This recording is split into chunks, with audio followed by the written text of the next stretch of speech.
Ayun, good morning pong muli sa inyong lahat. Kumusta na po? Marso, adjust pa rin po mga kabayan. Ang oras po natin ay alas 11:05 ng magandang umaga. At una ay shoutout nga po pala kay Sir Ray, yan pong sinusundan nating rider. Siya po ang nag-guide sa atin. After po ng mai-feature po natin sa inyo yung San Pablo Interchange nito nga pong SLEX TR4 o South Luzon Toll Road 4 ay binaybay po natin itong alignment na ito. Papunta po ito ng Tiaong sa Quezon naman. At kung mapansin nyo ay pinapayagan pong dumaan yung mga motor dito at siguro maging yung ibang mga 4-wheelers po. At titingnan natin kung hanggang saan itong pwedeng daanan. First time po natin itong ginalugad mga kabayan. Itong ginagawang expressway po ito. Mahaba-haba po ito, 66.74 kilometers. Magmula nga po dyan sa Santo Tomas, sa Batangas. Particular dyan po sa may Calamba. At hanggang sa Lucena po yan, sa Quezon. At ang ating pong pakay ngayon ay i-update po natin yung Tiaong Interchange nito nga pong SLEX TR4. Mga 11 months na po siguro more or less na i-update natin yan. Kaya sinamantala po natin yung pagkakataon na tayo ay narito na rin lang ay diniretso na po natin hanggang dyan sa Tiaong. Salamat nga po uli kay Sir Ray, ang pong rider na yan na nag-guide po sa atin. Para hindi na tayo babalik ng Maharlika Highway at titingnan po natin kung saan tayo makakadiretso mga kabayan. Nakita nyo may dinaanan tayo na box tunnel. Ayan o. Lucky. Ganda.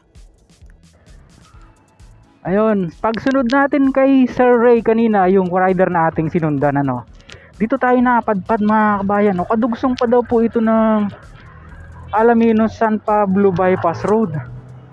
Tapos tinuro niya tayo dito kakaliwa. Kasi ang sadya nga po natin, tulad ng nabanggit ko sa inyo kanina, papunta po tayo ng Tiaong. At dito magko-cross po uli yung alignment ng TR4 o ng South Luzon Expressway Toll Road 4, no? Ayan siguro flyover yung lalagay dyan kasi may board piling na rin ayun yung mga rebars na ilalagay diba? Ayun, dun tayo galing kanina.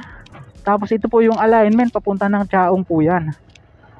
Nakakatuwa, hanggang dito pa pala yung bypass road ng Alaminos San Pablo, no?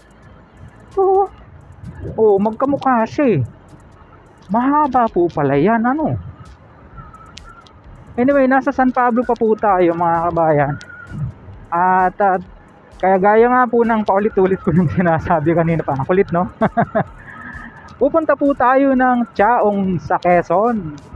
May binilad na mais para i-update po sa inyo yung kasalukuyang sitwasyon ng Tiaong Interchange. Kasi matagal-tagal na po tayong hindi nakapunta riyan. Siguro more or less mga 11 months na. Stay tuned po mga kabayan.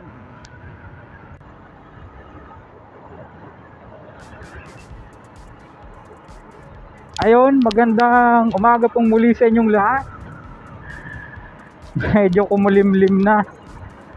Kasalukuyan narito po tayo sa Maharlika Highway at patawid na po tayo ng boundary ng San Pablo at Tiaong, Quezon. Ayan welcome province of Quezon. Ang oras po natin ay 11:37 ng makulimlim na umaga at mahanging umaga. Ang sadya po natin, ayan, Villa Escudero sa left side natin. Ang sadya po natin, ito pong nakikita nyo na may nagbi-blink na yan sa may Hacienda Escudero. Ay ito pong interchange ng South Luzon Expressway TR4 Mayroon ng rerouting. Doon ang daan sa kabila. Ikutan natin siya. Welcome Quezon Province. Yes.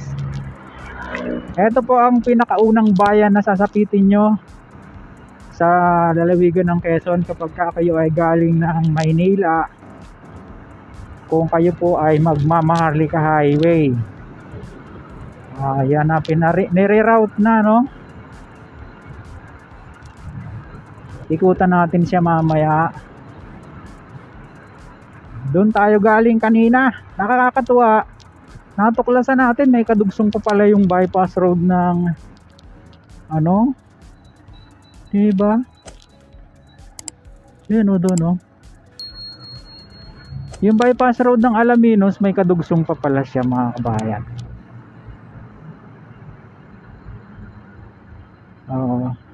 Kumustahin natin ano na ang kalagayan ng bypass road na ito. Ay, bypass road ito. Na mix up na tuloy ako, no? Itong SLEX TR4 Road Advisory, portion of the Maharlika Highway northbound lane at Barangay Lalig, Chaong, Quezon, will be temporary closed starting January 8. Nung January pa pala. Matagal na tayo hindi nakapunta rito eh.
Ayun, inikutan po natin siya dito sa may City Mall, ano, para madaanan po naman natin yung northbound. January pa po pala pinadaanan yan, palibhasa ay bihirang-bihira tayo makapunta rito eh. Saka yung last update pa po natin ay parang more or less ay 11 months na, ano. Kaya nakita natin ang laki na ng pagbabago yan sa mga aerial shot po natin, no. Yung iba ay napanood na po natin kanina at yung mga ilan ay sisingit-singit ko na lang dyan po sa ating habang tayo ay ano, detour. Yan po para bigyang daan yung construction ng nasabi nga pong interchange na ito ng Chaong dito po sa South Luzon Expressway Toll Road 4. No overtaking. Ayan.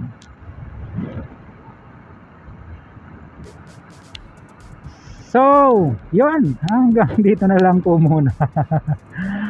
Yung pong ating vlog na naibagi sa inyo. Siguro yung pong ibang part nito papunta ng Lucena sa mga susunod na biyahe po natin, ano.